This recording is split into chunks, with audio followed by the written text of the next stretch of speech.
Hey there, you're listening to The Quint. इतना तो जिंदगी में किसी की खलल पड़े, हंसने से हो सुकून ना रोने से कल पड़े। जिस तरह हंस रहा हूं मैं पी पी के अश्क गम, कोई दूसरा हंसे तो कलेजा निकल पड़े।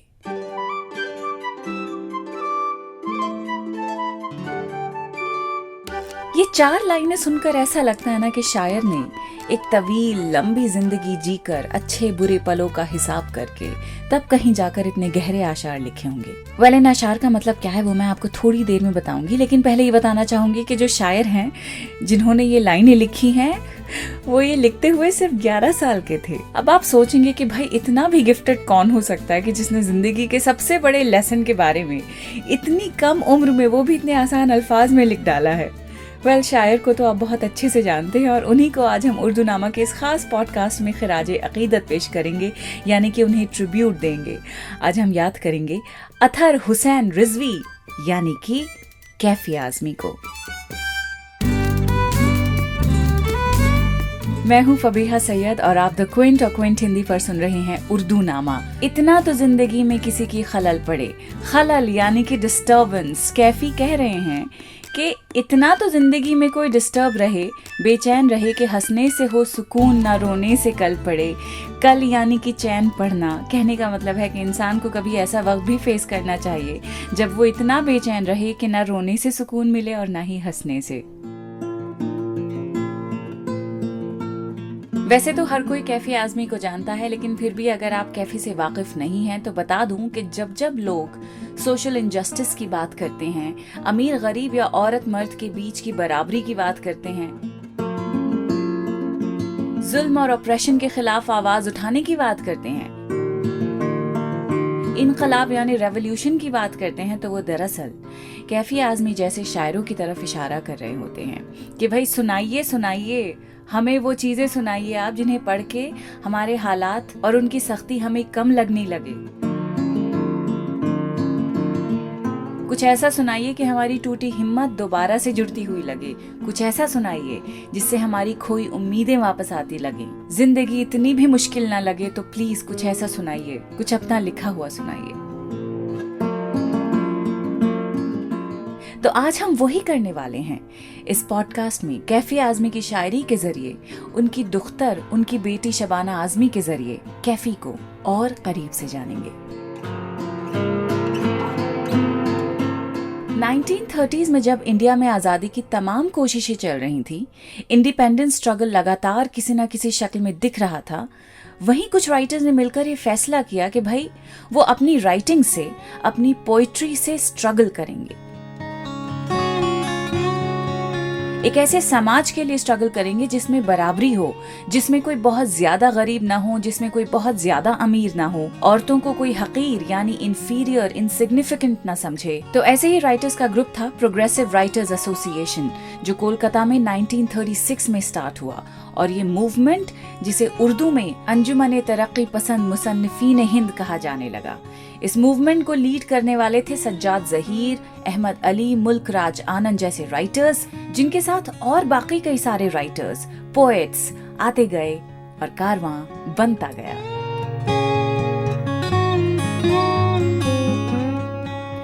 इसके बारे में शबाना आजमी से और तफसील से सुनते हैं कि कैफी साहब किस तरह ऐसे लोगों की आवाज बने जिनकी खुद की आवाज उनके हालात ने दबा दी थी।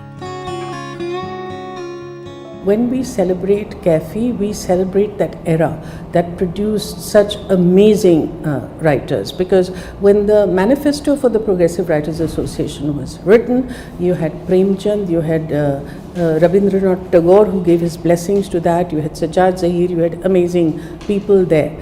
These were people who believed art should be used as an instrument for social change. They were very deeply invested in the society around them. Their poetry was used to talk about social justice, equality of opportunity, against communalism, for gender justice. Well, with the progressive writers, there was this need to reach out to the masses, and it was like a leader speaking to the masses. जैसा कि शबाना आजमी ने बताया कि जब progressive writers association का manifesto लिखा गया तो उसे प्रेमचंद और रविंद्रनाथ टैगोर जैसे राइटर्स ने अपनी ब्लेसिंग्स दी थी। ये वो राइटर्स थे जो सोसाइटी के बारे में खूब सोचते थे, अपनी कला को, अपनी आर्ट को सोशल चेंज के लिए इस्तेमाल करने में यकीन रखते थे।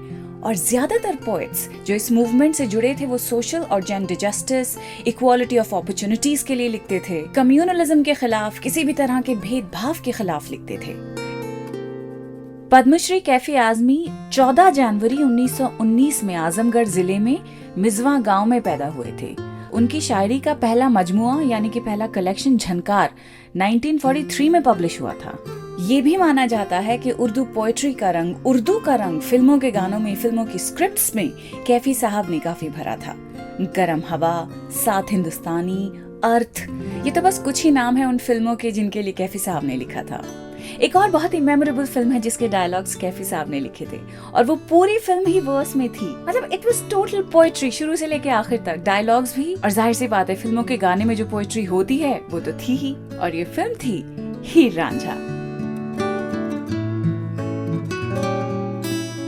कैफी साहब ने महेश भट्ट की फिल्म अर्थ के लिए भी गजलें लिखी थी और ये ऐसी गजलें हैं जो आज भी कोई भी कहीं भी महफिल होती है, लोग जरा मूड में आते हैं तो खुद ब खुद ये गजलें जबान पर आती चली जाती हैं। मेरी भी जबान पे इनफैक्ट एक गजल आ रही है, लेकिन वो मैं खुद नहीं गाऊंगी, मेरे कॉलीग विक्रम वेंकटेश्वरन की आवाज में वो गजल मैं आपको सुनाना चाहती हूँ।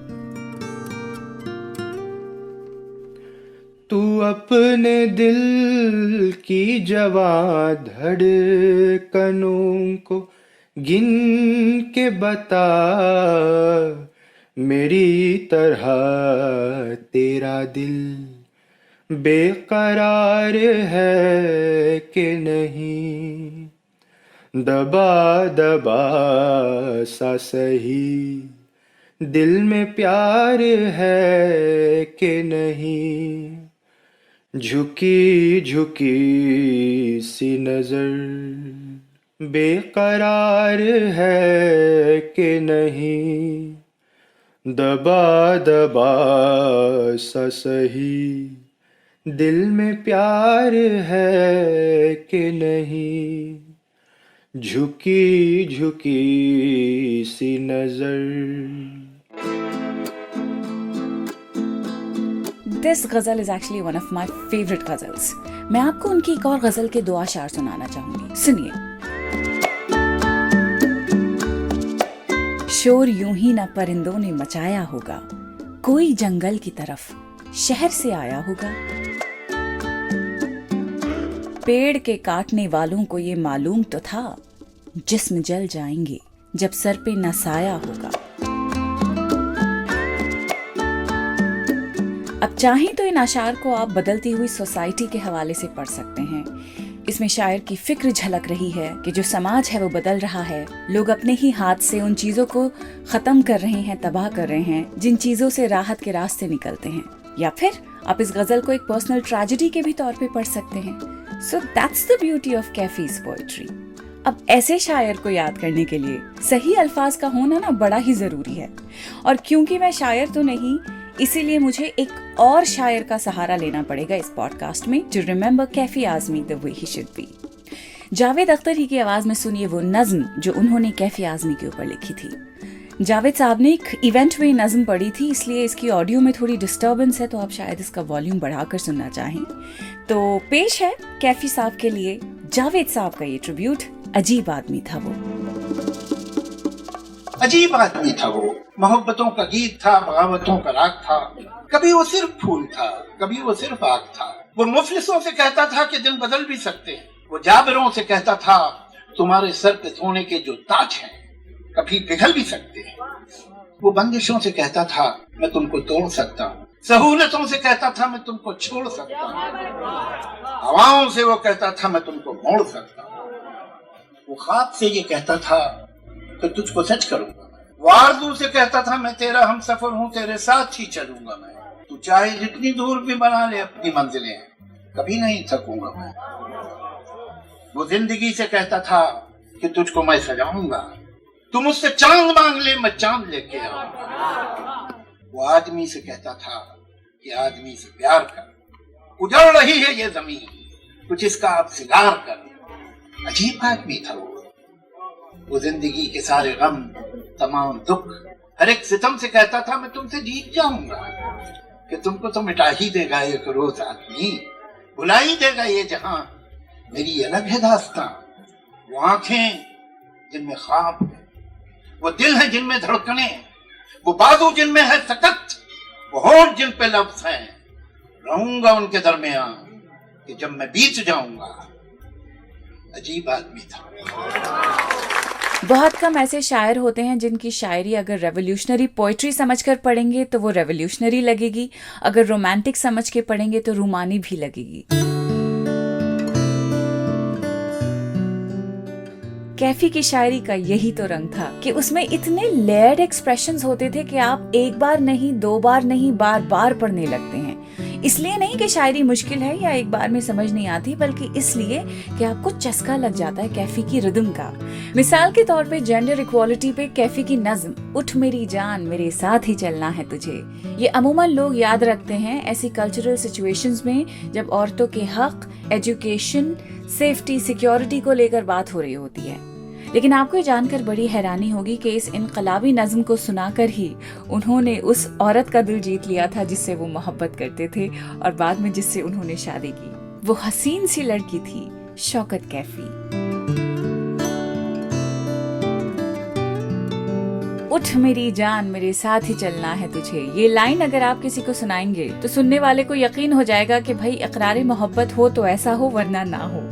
और अगर इनकलाब के लिए आप ये लाइनें पढ़ेंगे और समझ के पढ़ेंगे तो हर औरत जिसकी हिम्मत टूट चुकी है वो कैफी के अल्फाज सुनकर उठ खड़ी होगी, वापस अपना हौसला जो बिखर गया है उसे बटोर कर दोबारा से हिम्मत करेगी। खासकर जब कैफी कहते हैं, तू के बेजान खिलौनों से बहल जाती है, तपती सांसों की हरारत से पिघल जाती है, पाँव जिस राह में रखती है फिसल जाती है, बन के सीमाब हर एक ज़र्फ में ढल जाती है, ज़ीस्त के आहनी सांचे में भी ढलना है तुझे, उठ मेरी जान मेरे साथ ही चलना है तुझे। तुझ में शोले भी हैं बस अश्क फिशानी ही नहीं, तू हकीकत भी है दिलचस्प कहानी ही नहीं, तेरी हस्ती भी है एक चीज जवानी ही नहीं, अपनी तारीख का उन्वान बदलना है तुझे, उठ मेरी जान मेरे साथ ही चलना है तुझे।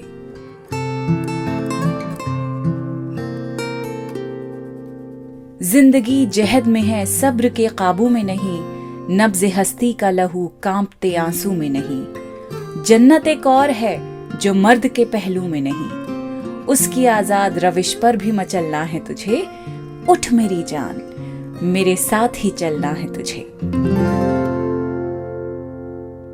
कैफी आजमी स्पेशल उर्दू नामा का ये पॉडकास्ट यहीं पे खत्म करते हैं। आपको ये पॉडकास्ट कैसा लगा हमें जरूर बताइए। लेकिन सबसे बड़ा सवाल,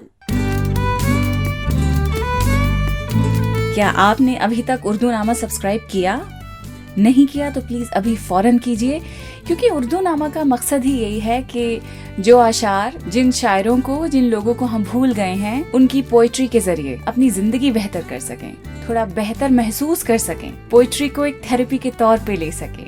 अब देखिए इतने सारे फायदे मैंने आपको बता दिए हैं उर्दू नामा सुनने के लिए, तो अभी फौरन आप सब्सक्राइब कीजिए एप्पल और गूगल पॉडकास्ट्स पर, या फिर जियो सावन और स्पॉटिफाई जैसी ऐप्स अगर आप इस्तेमाल करते हैं तो उस पर भी उर्दू नामा टाइप करते ही हमारे सारे 14 के 14 एपिसोड्स आ जाएंगे। और हाँ, ये सारे जो प्लेटफॉर्म जिनके बारे में मैंने अभी आपको बताया है, इन प्लेटफॉर्म्स पर आप मेरा एक और पॉडकास्ट सुन सकते हैं जिसका नाम है बिग स्टोरी हिंदी।